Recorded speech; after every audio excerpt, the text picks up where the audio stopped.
E no caso desta questão de género, como é que quais é que tu julgas que são as melhores maneiras de envolver as mulheres na questão da redefinição dos espaços naquilo que a cidade tem que mudar para ser mais inclusiva e para se tornar num local seguro? Como é que tu, na tua experiência, como é que fazes isto de envolver as mulheres e a restante comunidade?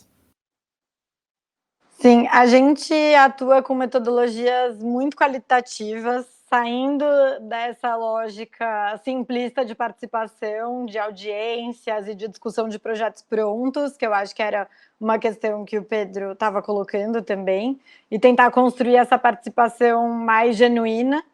E a gente, então, usa algumas metodologias que incluem muito auditorias de segurança, que é reunir grupos de mulheres no território em que elas circulam muito, ou que elas não circulam porque têm medo de circular, mas que é o entorno do território da casa delas, ou de onde elas acessam por trabalho, enfim, por outras questões, e convidar elas a serem especialistas daquele território, né? Não se colocarem só como pessoas que demandam, mas como pessoas que saem naquele espaço, diagnosticam o que cria segurança ou insegurança para elas, porque normalmente a gente nem para pensar nisso, a gente simplesmente só sai andando mais rápido e nem consegue avaliar qual dos elementos naquele espaço gerou mais segurança ou mais insegurança.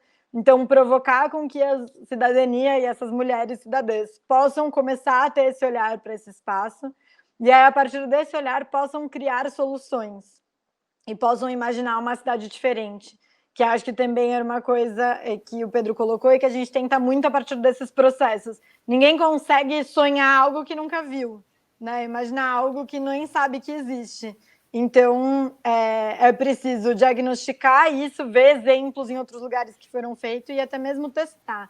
E eu acho que nesse sentido, por exemplo, que o que a gente está vivendo do urbanismo tático é muito valioso, porque é um jeito das pessoas ampliarem a capacidade de imaginar a cidade, ampliarem as possibilidades. E aí, nesses processos em que as mulheres saem para caminhar no seu território, elas mesmas diagnosticam o que está certo e o que está errado, não é alguém que se diz técnico e vem e fala o que é melhor. E que elas mesmas podem dizer, então, a gente queria ter mais liberdade para circular nesse lugar. Primeiro vem o que a gente gostaria. Agora, como criar essa solução? Aí precisa ter referências e é nesse momento que as pessoas técnicas têm que entrar para traduzir esses desejos. Então, por exemplo, elas vão falar, eu quero ter, né, mais liberdade de atravessar a rua em qualquer lugar. Mas muitas vezes elas não vão saber, então é uma rua compartilhada a 10 quilômetros por hora.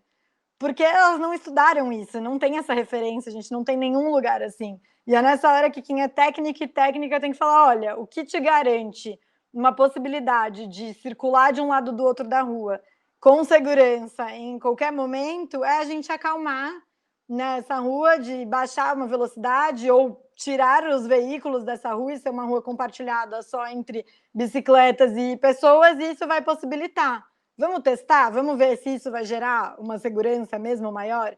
Vamos ver se isso vai gerar uma segurança para todas as pessoas, porque tem um olhar extremamente limitado e limitante de quando a gente fala de perspectiva de gênero e cidade das mulheres, como se isso fosse um olhar que fosse excluir as outras pessoas da cidade, não como se fosse um olhar muito mais inclusivo para todas as outras pessoas. Então, como a partir dessas soluções, todo mundo vai sair ganhando nessa situação também.